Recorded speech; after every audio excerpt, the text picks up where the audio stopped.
The sun hung low and heavy over the scorched expanse of Zarnac 9, a desolate planet where the sky bled red at dusk and the sands shifted like restless dreams beneath scorched boots. Dust devils spiraled in the distance, twisting like ancient spirits dancing across the battlefield's edge. Once, this had been a thriving outpost for interstellar trade. Now, it was a graveyard of broken ships, shattered turrets, and the silent echoes of war. The air shimmered with heat and the lingering scent of burnt metal. Amidst the wreckage of a downed transport vessel, half buried under a collapsed command module, a lone human figure stirred. His name was Varek, a scavenger by trade and a survivor by instinct. He wasn't a soldier, not a hero, at least not in his own mind. He was just a man trying to make it from one sunrise to the next, trading salvage for credits on the edge of known space. But fate, as it often does, had other plans. Corin had come to Zarnac, 9 chasing rumors of a lost data core rumored to contain coordinates to a forgotten colony rich in rare minerals. What he found instead was devastation. The battlefield stretched for miles, littered with the skeletal remains of war machines, twisted alloy, shattered glass, and the occasional glint of something valuable peeking from the rubble.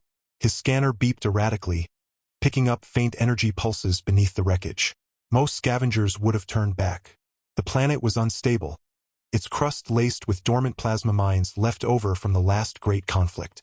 But Corin wasn't most scavengers. He had a knack for finding things others missed. And today, something deep inside him tugged forward, a quiet voice that said, "Don't walk away." He climbed over a shattered hull, boots crunching on fused sand and debris. The air grew thick with static, his suit's warning system flashing red. Proximity alert. Unstable energy source detected. Corin cursed under his breath and adjusted his respirator. "Just a little further," he muttered, more to himself than anyone. He wasn't used to talking to himself, but loneliness had a way of making even the quietest men conversational. As he pried open a collapsed hatch with a crowbar, a faint sound reached his ears, a soft, rhythmic tapping, like a tiny fist knocking from inside a tomb. He froze. It wasn't mechanical. It wasn't wind. It was alive. He dug faster, sweat stinging his eyes beneath his helmet. The tapping grew louder, more frantic. Beneath a slab of twisted durasteel, he found a small escape pod, cracked open like an egg. Inside, curled in a fetal position, was a child. Not human. Her skin was a deep ocean blue, smooth and shimmering faintly in the dim light, like water touched by moonlight. Her hair, pure white as fresh snow, clung to her face in damp strands. She couldn't have been more than 6 or 7 by human standards, her large, almond-shaped eyes wide with fear. She wore a tattered silver garment, scorched at the edges. One tiny hand reached out toward him, trembling. Corin's breath caught. He didn't know her species, didn't know where she came from. But in that moment, none of it mattered. She was trapped. She was scared. And she was alive. He reached in slowly, speaking in a calm tone, though he knew she probably couldn't understand him. "Hey, it's okay. I've got you." The moment his fingers brushed her arm, the ground beneath them shuddered. A deep, guttural groan rose from the earth, like the planet itself was waking from a nightmare. His scanner screamed, "Plasma mine activation. Detonation imminent." Corin didn't think. He grabbed the girl, cradling her against his chest, and lunged backward just as the ground exploded behind them. A wave of heat and light threw him forward, flipping him through the air like a ragdoll. His helmet cracked, his vision blurred, and then, darkness. When Corin opened his eyes again, the world was different. Gone was the scorched battlefield, the choking dust, the smell of burning metal. Instead, he lay on a soft surface, like woven light, beneath a vast dome of shimmering crystal. The air was cool, sweet, and carried a faint melody, like wind chimes made of stars. Above him, constellations swirled in patterns he didn't recognize, shifting slowly like a living sky. He tried to sit up, but a wave of dizziness knocked him back. His body ached, every muscle screaming from the blast, but he was alive. More than alive, he was healed. His wounds were gone, his suit replaced by a simple, flowing garment of silver-gray fabric that felt like silk spun from moonlight. A soft footfall echoed nearby. He turned his head and saw her, the little girl. She stood a few feet away, no longer frightened, but glowing with a quiet energy. Her blue skin shimmered, her white hair cascading down her back like a waterfall of frost. She smiled at him, a small, shy thing, and held out a crystal the size of her palm. It pulsed with a gentle blue light. Corin blinked. You're okay? He whispered, his voice rough. The girl didn't speak, but she nodded, then pointed to a doorway behind her. From the archway stepped two figures, tall and regal, their presence filling the room like a sudden change in gravity. The woman was breathtaking, tall, with the same deep blue skin and flowing white hair as the child, but her eyes were pools of liquid silver, glowing faintly. She wore a gown that seemed woven from starlight and shadow, shifting colors with every movement. The man beside her was equally striking, his frame broad and powerful, his hair tied back in a silver braid, his eyes the same silver as his daughter's. He wore armor, but not of war, of ceremony, adorned with symbols Corin didn't recognize but instinctively knew were ancient and sacred. They moved with a grace that defied their size, each step deliberate, each gesture full of quiet power. They stopped before him, and for a long moment no one spoke. Then the woman knelt, placing a hand over her heart. The man did the same. It wasn't a bow. It was something deeper, a gesture of profound respect, of debt. Corin sat up, stunned. Wait! You don't have to. The man raised a hand, silencing him not with force, but with presence. Then, in perfect, fluent galactic standard, he spoke. You saved our daughter. You risked your life when no one else would. You pulled her from the jaws of death while the world burned around you. For that, Corin Zarnac, we owe you a debt that cannot be measured in credits or favors. It is a debt of life for life. Corin's mouth fell open. You know my name? The man nodded. We know many things. We are the Lumini. And this, he said, placing a hand on the girl's shoulder, is Princess Nyra, last heir of the celestial line. Corin felt like the floor had vanished beneath him. Royalty? He'd saved a princess? From an alien royal family? He looked around, half expecting to wake up back in the desert, hallucinating from heatstroke. But the room was real. The people were real. The little girl, Nyra, giggled suddenly, a sound like wind through crystal trees, and ran to him, pressing the glowing crystal into his hands. It warmed against his skin, pulsing in time with his heartbeat. She says it's a gift, the queen said softly. A piece of her light. It will protect you, guide you, when the path is dark. Corin stared at the crystal, then at the child. She talks to you? In your mind? The queen smiled. We are bonded. Our people communicate through thought, through emotion. Words are for strangers. You are no longer a stranger. The king stepped forward, his voice deep and resonant. You are now Zarnac Nyr, the guardian of Nyra. In our culture, to save a royal life is to become part of the royal bloodline. Not by birth, but by honor. Corin shook his head. I didn't do it for titles or honors. I just saw a kid in trouble. Anyone would have done the same. The king's silver eyes gleamed. No, most would have walked away. Most would have feared the unknown. You did not. That is why you are chosen. Before Corin could respond, alarms rang through the chamber. Not harsh, but melodic, like a warning sung by bells. The queen's expression shifted, her serene face tightening with concern. The shadow fleet, she whispered. The king turned to a wall of light, where a holographic map flickered to life. Corin leaned forward. It showed Zarnac 9, and dozens of dark ships descending from orbit, their hulls jagged and black, like shards of broken night. They followed your signal, the king said grimly. They thought the princess was dead. Now they know she lives, and they will come to finish what they started. Corin's stomach dropped. Who are they? The queen's voice was cold. The Cathar, a warlord cult that believes the Lumini bloodline holds the key to eternal power. They slaughtered our people, destroyed our homeworld, and hunted us across the stars. We've been in hiding for years, but now, they've found us. Nyra clutched Corin's arm, her small body trembling. He looked down at her, then at the king and queen. So what do we do? The king's jaw tightened. We fight, but we cannot do it alone. The palace shields are strong, but not invincible. And the Cathar bring weapons that can crack the dome. Corin stood, ignoring the ache in his bones. Then I'm not staying here doing nothing. The queen looked at him, surprised. You don't have to fight. You've already done enough. He met her gaze. She saved my life with that crystal. I'm not letting her lose hers. A slow smile spread across the queen's face. Then you truly are Zarnac Nyr. The royal guards arrived moments later, tall, blue-skinned warriors clad in flowing armor that shimmered like liquid metal. They moved with silent precision, forming a protective circle around the family. One of them, a female warrior with a scar across her cheek, handed Corin a weapon. A sleek pulse rifle, unlike anything he'd ever seen. "It's tuned to your biosignature," she said in flawless standard. "Only you can fire it." Corin hefted it, feeling the hum of energy in his hands. "What's the plan?" The king pointed to the map. "They'll come from the East Ridge. We'll meet them there, but we need a distraction. Something to draw their scouts away from the main force." Corin grinned. "I've got an idea." He turned to Naira. "Can you talk to me? Like you do with them?" The girl nodded, closed her eyes, and suddenly, Corin felt her voice in his mind. "Yes, I can link with you, but only for a little while. Takes energy." He smiled. "Just long enough." He looked at the king. "I'll go out there, draw their attention, make them think I'm carrying the princess. You hit them from the flank." The king hesitated. "It's too dangerous." Corin shrugged. "I've survived worse, and I've got this." He tapped the crystal at his chest. "Besides, someone's got to keep things interesting."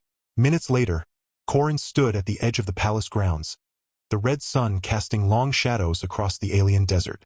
The wind howled, carrying the scent of ozone and distant fire. He wore a cloak lined with reflective material, designed to mimic the energy signature of a Lumini Royal. In his arms, he cradled a dummy wrapped in Naira's torn garment. His pulse rifle was slung across his back. His heart pounded, but not from fear, from purpose. For the first time in years, he wasn't just surviving. He was fighting for something. As the first Cthar scout ship descended, a jagged obsidian wedge with glowing red eyes, Corin activated a signal beacon. It pulsed once, twice, then exploded into a blinding flare of light. The ship veered sharply, locking onto the signal. Corin turned and ran, laughing as plasma bolts seared the ground behind him. "Come and get me, you overgrown trash cans," he shouted, dodging behind a dune. Naira's voice echoed in his mind. "They're chasing you. Father and mother are moving into position." "Good," he thought back. "Tell them to hurry. I'm running out of jokes." The battle erupted like a storm. From the ridge, the Lumini warriors descended in a wave of light and sound, their weapons firing beams of pure energy that sliced through the Cthar armor like paper. The king led the charge, a blazing figure of silver and blue, his weapon a staff that crackled with lightning. The queen floated above the battlefield, her hands weaving patterns in the air, summoning shields and hurling bolts of starfire at the enemy. Corin, still running, tossed the dummy into the path of the lead scout and rolled behind a rock just as it exploded. The Cthar soldiers, hulking, insectoid creatures with black exoskeletons and glowing red eyes, screeched in fury, realizing too late they'd been tricked. Corin popped up and fired his pulse rifle. The weapon sang as it discharged, a beam of cobalt light striking a Cthar commander square in the chest. The creature exploded in a shower of sparks and ichor. "Yeah, how do you like that, huh?" he yelled, dodging another blast. A Cthar soldier lunged at him, claws slashing. Corin barely blocked it with the rifle, but the force knocked him down. The creature loomed over him, mandibles clicking. Then zap! A tiny bolt of blue energy struck its head. Staggered, Corin looked up. Naira stood on a nearby dune, her hands outstretched, her face strained with effort. She'd used her power. Alone. Without her parents. "Naira, no! Get back!" Corin shouted, scrambling to his feet. But it was too late. The Cthar commander, still alive, turned its weapon toward the child. Corin didn't think. He ran. He tackled Naira, shielding her with his body as the plasma blast hit his back. Pain exploded through him, white-hot and blinding. He felt himself falling, the world spinning, the crystal at his chest flaring like a dying star. Then silence. When he opened his eyes, he was floating. Not in space, but in a vast, glowing void filled with swirling colors and soft music. Around him, shapes moved, figures of light, whispering in a language older than stars. One approached, tall and radiant, its face kind, familiar. "You have done well, Corin Varek," it said, though no mouth moved. "You have protected the light." Who are you?" Corin asked. "We are the first Lumini," the figure replied. "The ancestors, the ones who came before. Your heart is pure, your courage true. You are not one of us by blood, but you are one by spirit. Before he could respond, he was pulled back. Into his body, into pain, into breath. He gasped, coughing, lying on the sand. Naira was beside him, tears streaming down her blue cheeks, her hands pressed against his chest. The crystal glowed fiercely, its light fading as his wounds sealed. The king and queen knelt beside them, their faces filled with awe.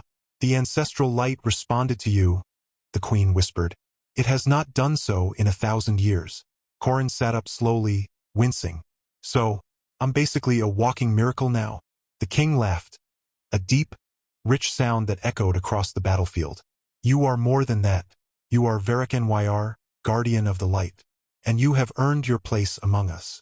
Corin looked at Naira, who smiled through her tears. He ruffled her white hair. "Well, guess I'm stuck with you guys now, huh?" But the war wasn't over. As the last Cthar ships retreated into the void, a new signal blinked on the palace's main console. A transmission from deep space. The king's face darkened as he read the message. "They've found the nexus vault," he said.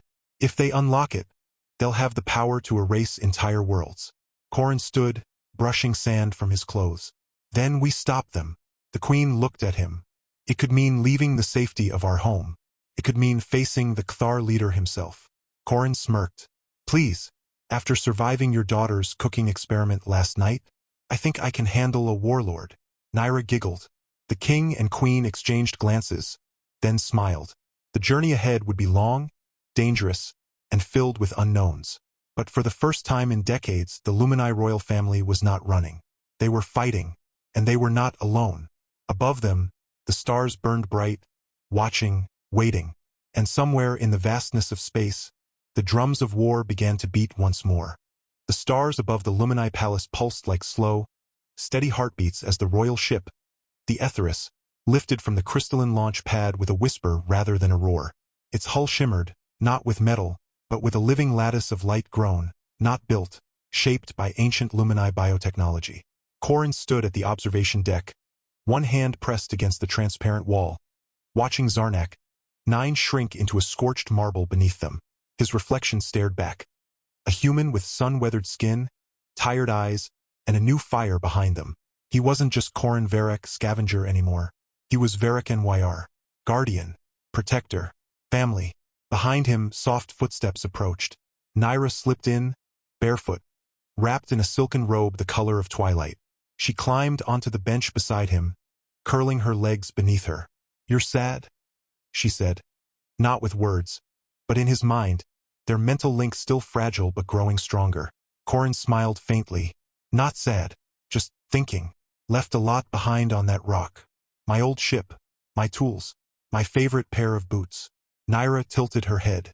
"You miss them?" He chuckled. "Nah, but I do miss the quiet. Out here it's never quiet. Even the silence has noise." She giggled, a sound like wind chimes in a gentle breeze. Then, more seriously, she added, "You're afraid." He didn't answer right away. The truth was, he was not of the Cthar, not of war, but of failing them, of being the one who couldn't save the light when it mattered most. The ship surged forward, piercing the veil of atmosphere and diving into the velvet black of space. Inside the command chamber, the king and queen stood side by side, their silver eyes scanning the star charts unfolding in midair. The Nexus Vault, a myth to most, a nightmare to the Lumini, was real. Hidden in the Veil Nebula, it was said to contain the core of creation, a primordial energy source from the birth of the universe. The Cthar believed it could be weaponized. The Lumini knew the truth. If misused, it wouldn't just destroy worlds. It would unravel reality itself. "We cannot let them reach it," the queen said, her voice low. "Not even a fragment in their hands would be catastrophic." The king nodded. "Then we go ahead of them, cut their path. The Aetheris can fold space faster than their warships. But we'll need to recalibrate the warp lattice after each jump. It will take time."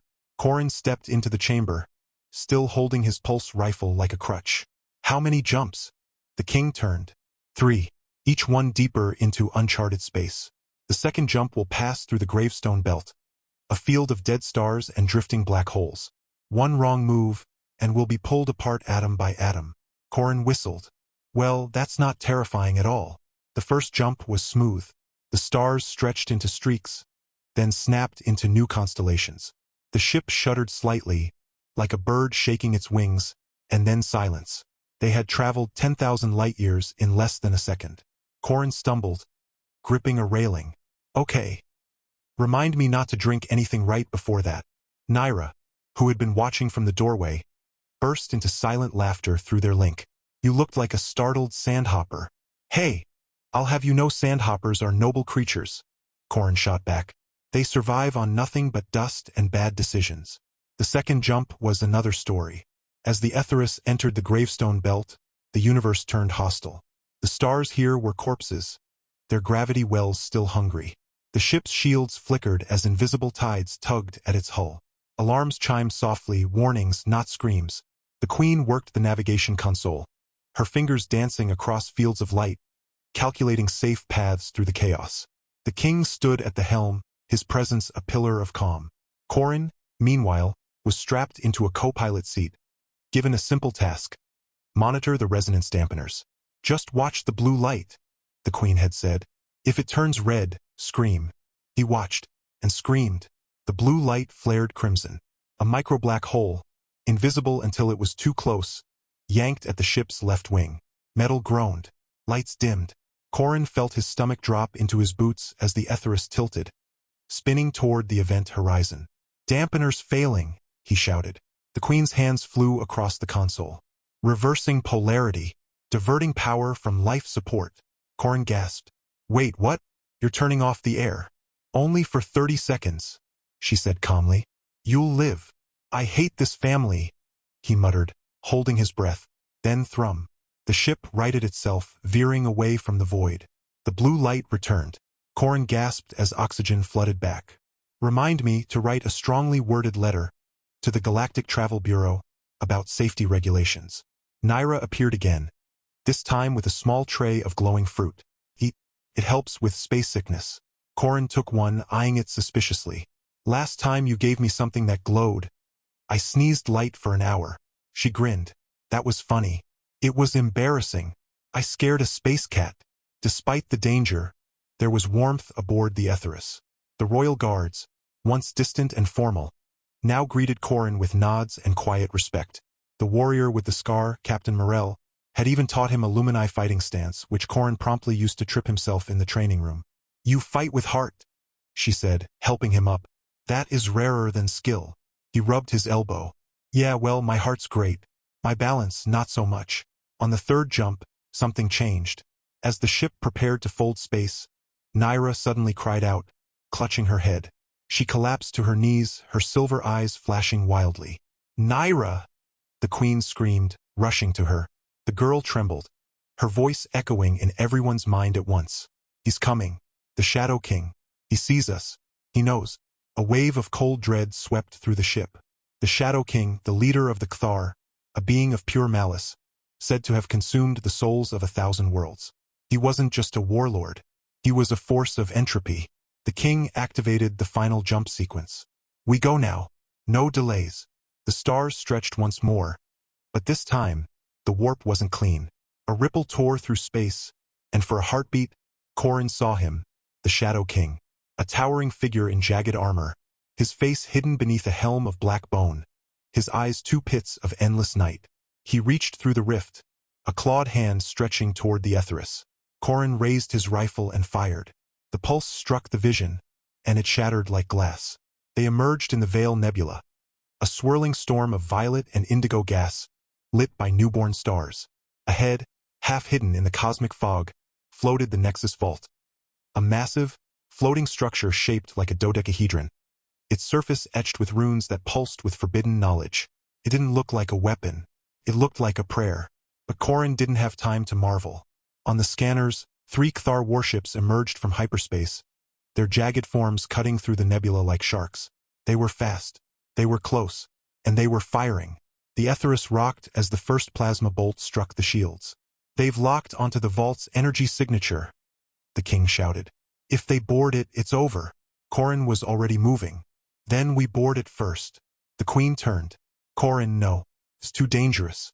The vault is protected by trials. Only Illumini can pass them. He stopped, looked at Naira. Can you hear me? She nodded, loud and clear. Then tell them this, he said, turning back. I may not be Lumini by blood, but I carry their light. I saved their princess. I fought for their family. That's got to count for something. Silence. Then the queen stepped forward and placed her hand on his chest, over the glowing crystal. The vault chooses, but I believe it will recognize you. The king nodded. Take the shuttle. Morel will go with you. And Corin. He paused. Come back alive. Naira needs her guardian. The shuttle launched like a silver dart, slipping through the Etheris's shields and diving toward the vault. Behind them, the battle erupted, energy beams crisscrossing the void, explosions blooming in silent flashes. Corin gripped the controls, his knuckles white. Morel sat beside him, her weapon ready. You know, he said, trying to lighten the mood. If we die, I'm blaming you. She didn't smile. If we die fighting. That is honor enough. They docked with the vault. The airlock hissed open, revealing a corridor of shifting light and shadow. The walls breathed, pulsing like a living thing. The moment Corin stepped inside, the floor changed beneath him. A voice, deep, ancient, genderless, echoed in his mind. Who enters the Hall of Trials? Corin Varek, he said aloud. Human, scavenger, guardian of Naira. Why do you seek the core? To protect it, to keep it from those who would destroy everything. Many have said that. Few have meant it. Prove your worth. The first trial began. The floor vanished. Corin fell not down but through memories. He saw himself as a boy, watching his home colony burn during a corporate war. He saw himself stealing food to survive. He saw himself walking past a dying alien on a spaceport, too afraid to help. Shame washed over him. This is who you are, the voice said. A coward. A survivor. Not a hero. I was those things, Corin whispered. But I'm not that man anymore. I saved her. I stayed when I could have run. That's who I am now. Light flared. The vision shifted. He stood in a desert, holding a dying Naira in his arms. This is what happens if you fail, the voice said. Corin fell to his knees. No, please no. But the image faded. You feel. You care. That is the first key. The second trial tested strength, not of body but of will. A wall of darkness rose before him, whispering his fears. You don't belong. They'll cast you out. You're not one of them. You never will be. Corin clenched his fists. Maybe not. But I don't need to be blood to be family. I chose them. And I'd die for them. The wall shattered. The third trial was silence. Absolute, crushing silence. No sound, no light, no movement. Time lost meaning. Corin sat alone for what felt like years. He thought of Naira's laugh, the king's laughter, the queen's quiet strength. He thought of the crystal, still glowing against his chest. I'm not alone, he realized. Not anymore. The door ahead opened. Inside the central chamber, floating in a column of light, was the core of creation. A small, pulsing sphere of white fire, no bigger than a fist, yet radiating infinite power. Corin approached slowly. The voice spoke one final time. You may take it, but know this, once removed, the vault will self-destruct. You will have minutes to escape before this place becomes a black hole. He reached out. His fingers brushed the core, and the Cthar breached the outer hull. Alarms screamed. Morel fired at the invading soldiers, black-armored, faceless horrors, but more poured in. Corin grabbed the core. The moment he did, the entire vault shuddered. Lights dimmed. A countdown began in the air. 04:59, 04:58. Go! Morel shouted, holding the doorway. I'll hold them. Corin hesitated. I'm not leaving you. You carry the light, she said. Now run. He ran. Through collapsing corridors, past explosions, dodging debris. The core burned in his hands, not with heat, but with life. He reached the shuttle, launched just as the vault began to implode behind him. In the distance, the Etheris fought desperately against the Cthar fleet. One warship broke away, aiming straight for the shuttle. Corin gritted his teeth. Oh, come on. Really? He activated the emergency beacon. Etheris, he thought, hoping Naira could hear. We're coming in hot, and I've got a really expensive paperweight. The Etheris turned, firing everything it had. The Cthar ship exploded in a silent bloom of fire. The shuttle docked. Corin stumbled out, handing the core to the queen. Here, don't lose it. It's not covered by interstellar insurance. She cradled it gently. You did it. Corin collapsed into a chair, exhausted. Yeah, And next time you get to run through the death traps. But peace was short-lived. As the Aetheris prepared to jump away, a new signal pierced the void, a deep, resonant frequency that made the ship vibrate. On the view screen, space ripped. From the tear emerged a ship unlike any other. A colossal, living fortress, its hull made of fused bone and shadow, its eyes glowing with the same darkness as the Shadow King. And from its bridge, a voice echoed across the stars. Zarnac Nyr, you have taken what is mine. Now you will return it, or I will take her instead. Nyra trembled. Corrin stood slowly, his body aching, his heart pounding. He looked at the king, at the queen, at the little girl who had linked her light to his soul. He picked up his rifle. The crystal at his chest glowed brighter than ever. No, he said. You want her? You'll have to go through me. And somewhere, deep in the void, the stars leaned in to watch. The Aetheris trembled as the colossal Cthar fortress loomed closer, its jagged silhouette blotting out the stars like a wound in the sky. The Shadow King's voice echoed through the ship's systems, not just in sound, but in feeling. A cold, creeping dread that slithered into the bones of every living soul aboard. The air itself seemed to thicken, resisting breath, resisting hope. But Corrin Zarnac stood tall. He wasn't a warrior by birth. He wasn't born to legends or raised in palaces of light. He was a man who once scavenged rust from dead ships just to eat. But now, as he looked at Nyra, her small hands clutching her mother's robe, her silver eyes wide with fear, he knew exactly who he was. He was the one who stayed, the one who ran toward the fire, the one who would burn so others could live. We can't fight that thing head-on, Captain Morell said, scanning the fortress. Its shields are powered by stolen Lumini souls. It feeds on fear. The king clenched his fists. Then we strike where it's vulnerable. The core, it's not just a weapon. It's a key. It can disrupt the fortress's energy matrix, but only if placed at the heart of the ship. The queen turned to him, horror dawning. That would mean someone would have to go inside. Silence fell like a tomb. Corrin didn't hesitate. I'll do it. No! Nyra screamed. Not aloud, but in all their minds at once. A wave of pure emotion. You can't leave. You promised. Corrin knelt before her, placing a hand on her glowing cheek. I did promise. I promised to protect you, and I will, even if it costs me everything. He smiled, soft and sad. Besides, someone's got to teach you how to make real jokes. Yours are terrible. She sobbed, clinging to him. The king placed a hand on Corrin's shoulder. You don't have to do this. Corrin looked up, his voice steady. Yes, I do. I'm not Lumini, but I carry your light. I am your family, and family doesn't run. The queen stepped forward, tears like liquid silver trailing down her face.